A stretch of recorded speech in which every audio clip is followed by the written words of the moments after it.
I've been getting a little bored of the monotype runs, so I've decided to do something a little different and switch it up today.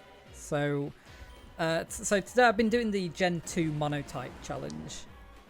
This is supposedly one of the most difficult challenges, or so I've read. My personal experience, though, I thought this was really easy. I don't know if it's because after doing exclusively monotype challenges for so long that the opportunity to build like a real team with synergies and immunities feels a bit like cheating. Like, I actually forgot what it's like to be able to outplay the AI by switching into moves and stuff, so it's nice. I'll do a quick run through of the team while I'm fighting Maxie here.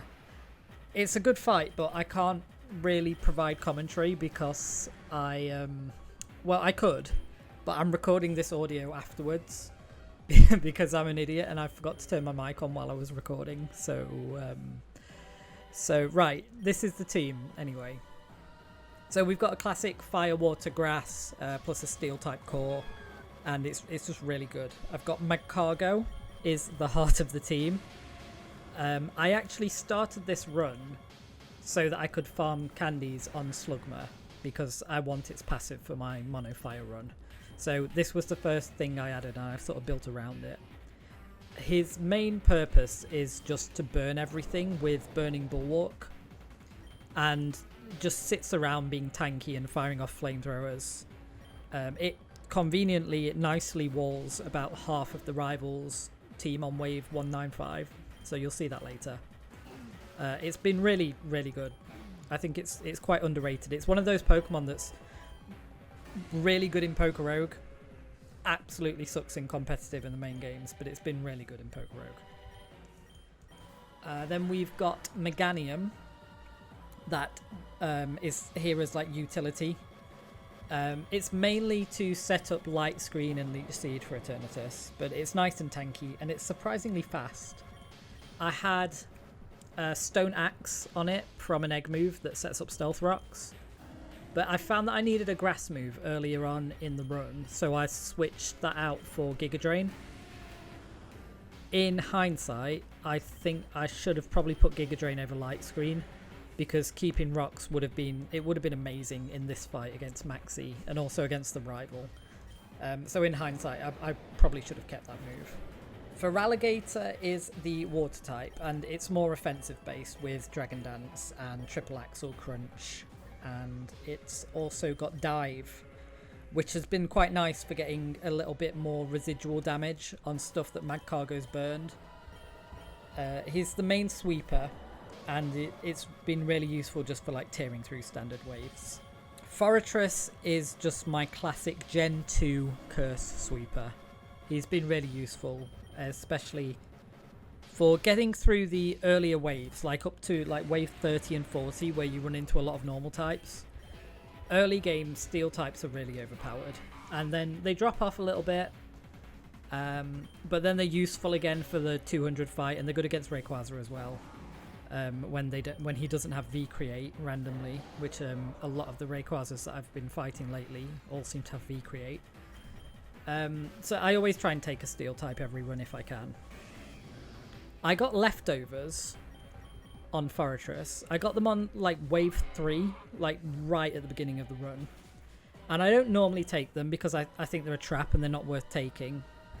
Just because of how much more difficult they can make the Eternatus fight when they get stolen. But I thought, hey, it's a Gen 2 run, and I'm building like a kind of bulkier, more stall-based team with Magcargo and Meganium, so let's give it a go. I do regret taking them, though, to be honest, because I think that they're not that much noticeable through the run. You don't really appreciate them. And it basically meant that I only had 5 mons for Eternatus, because I couldn't use Forretress at all. And I would have liked to be able to like switch him in and stall with Protect and things like that, but I couldn't use him because of the threat of leftovers. So I haven't changed my opinion on leftovers, they still suck. Noctowl I expected to be much better early on with Boom Burst, but I found it was getting outsped by quite a lot of things, which surprised me. When it does get a few Calm Minds off though, Boom Burst is so powerful that it one-shots pretty much everything that doesn't resist it. I think it's base like 210 power, I think, with Stab. 140 times 1.5. So it's crazy strong. I kept KOing my own mons in double battles with it though. Because I always forget about moves like that hit your own mons, like Surf, and Lava Plume is another one that always catches me out. So that's something to bear in mind. And the last Pokemon is Ursaring. It's another sort of poor, middling speed tier Pokemon that struggles to sweep because of how slow it is. I mainly kept this around just for Flame Orb cheese. It does hit really, really hard though when it's got the Guts boost, and it has the move High Horsepower, I think, which is useful because it's pretty much my only ground move on the whole team. And I could have done with a ground move for Maxie and maybe like a bit more damage on Eternatus as well. So just having something with a ground move has been useful. I'm happy with the team overall anyway. In this 195 fight, you'll see it does really well at walling the rival's team. There's a lot of back and forth where he's switching between Tyranitar and Volcarona and Rayquaza, and I'm just slowly whittling him down with burns and residual damage. His own Sandstream's doing more damage to his team than it is to my team as well, because Forry and Magcargo are immune to Sandstream. This is what I mean by you can play around the AI quite easily. It very rarely throws out anything too surprising, and you can predict its patterns of behaviour once you get used to it. Like, for example, you can start to understand why it makes the switch-ins that it does, like bringing in Sork against Magcargo. It's a really dumb move, but the AI is trying to get a Pokemon in with a super effective fighting move to hit a rock type. That's as far as the thinking behind it goes. And obviously it backfires because Sork isn't tanky enough to survive a flamethrower, and it gets burned, and then it's just out of the fight. But I'm just saying that even when the AI makes bad moves, there's usually some justification behind it. So you can start to predict what it's going to do if you slow it down and start to think like the AI. I don't slow it down because I'm impatient, but you can if you like. I would like to see a bit more thought put into some of the boss fight movesets going forward though. They can be quite easy to exploit because of some of the weird move choices. Like in the previous video, the Mono Water Run, I think the only reason I beat Red is because his Lugia's got like a terrible moveset that makes no sense. It's got like Calm Mind but no Psychic, and like Dragon Rush or something, can't remember, but it's bad. And here in this run, I was able to exploit Maxie's Mega Camerupt having a poor moveset, because I think it uses like almost exclusively ground moves. And then because of Camerupt having a lot of weaknesses and being slow, the AI is very likely to switch it out a lot. So you can just play around the Camerupt quite easily. And you'll see here in this fight, in the 195 fight, the rival's Pidgeot has got like Giga Impact, which is just, it's bad. And it lets the pressure off just enough that I can get Feraligatr in, and then one Dragon Dance and we're away.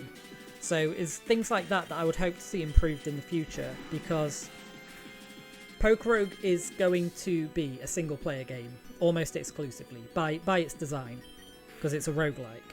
So it's ultimately going to be limited by how challenging the AI is. And we've already seen with Endless that you can only go so far with the limitations of the AI before you need to start adding in extremely unfair advantages, like all of the Endure tokens and the like Poison tokens, Sleep, and all of that. And I think the majority of players don't find that fun. I personally don't like Endless because of it. I'll play to like the high 1000s just for grinding shinies, but then my interest just drops off. I'm not the type of player who's going to spend days grinding to the 5000s just so that I can say that I have. When it's not fun, and it's only possible because of exploits that you can just read about online, and it's just a massive waste of time to me personally.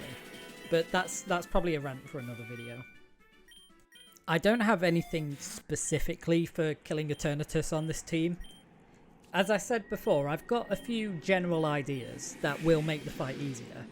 Like we have Leech Seed and Light Screen on Meganium, and we've got a couple of different ways to burn it with Flame Body, Magcargo, Burning Bulwark, a Flame Orb on Ursaring.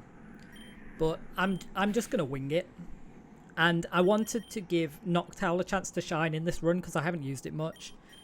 So I thought I'd see if I would be able to outpace Eternatus' first form with Calm Mind, Roost and Boom Burst and take it down that way. I think I get up to like +4 Calm Minds before I start firing off attacks. We probably could have easily gotten to +6 if it wasn't for that unlucky poison. But I was quite happy to see Boom Burst just one-shot it and take it to its second form immediately. But due to my bad planning, Forretress comes out, and I don't want to have my leftovers stolen, so I'm switching out straight away. And I think may as well see if we can get our Flame Orb stolen from Ursaring. So we send in Ursaring, but it gets the Quick Claw taken instead, which is not the end of the world because I doubt I'm outspeeding Eternatus with this team anyway. So unfortunately, Ursaring doesn't achieve anything. And we've got to start thinking of a plan B. I need to get Meganium in safely. So I think that setting up Leech Seed and hopefully a Light Screen against this boss is going to be very important if we can survive for long enough. But I'm very doubtful that Meganium is going to survive a hit because Grass is terrible typing against this boss. But I do get very lucky. And not only does he waste a turn taking out Noctowl before he focuses on Meganium, but we also manage to survive on what must be close to 1 HP. So we do manage to get a Light Screen and a Leech Seed off, which is great. It's important to keep the pressure on versus Eternatus because it only gets single target attacks.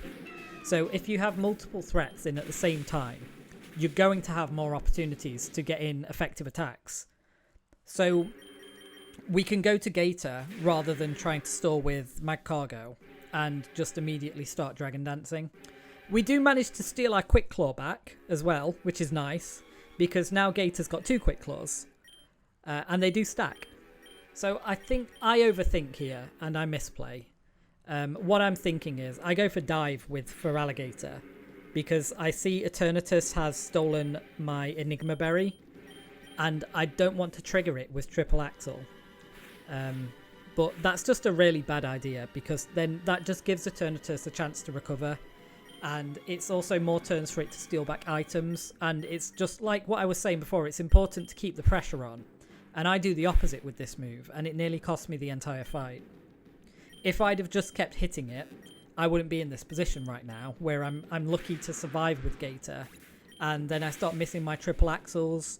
And suddenly it's starting to look really bad for us. And we have to go to Forretress. We have to switch it in as it's our last Pokemon. But it's got no moves that are useful against Eternatus. And we end up giving it our leftovers. So in the end, like once all the die are cast and we get a bit of good luck and we get a bit of bad luck both ways, we do manage to take it down. But it was harder than it could have been if I'd have played it correctly. Still though, that was the only real close fight of the entire run. Everything else was really easy. The evil bosses was easy. The Elite Four was a breeze. I didn't even show it on here. The 195 fight wasn't difficult at all. So I think the Mono Generation runs are quite fun. And I'll definitely do another one quite soon. But Mono Fire is up next because I've been grinding for candies on Slugma and I want to use Desolate Land Magcargo because I think it'll be fun.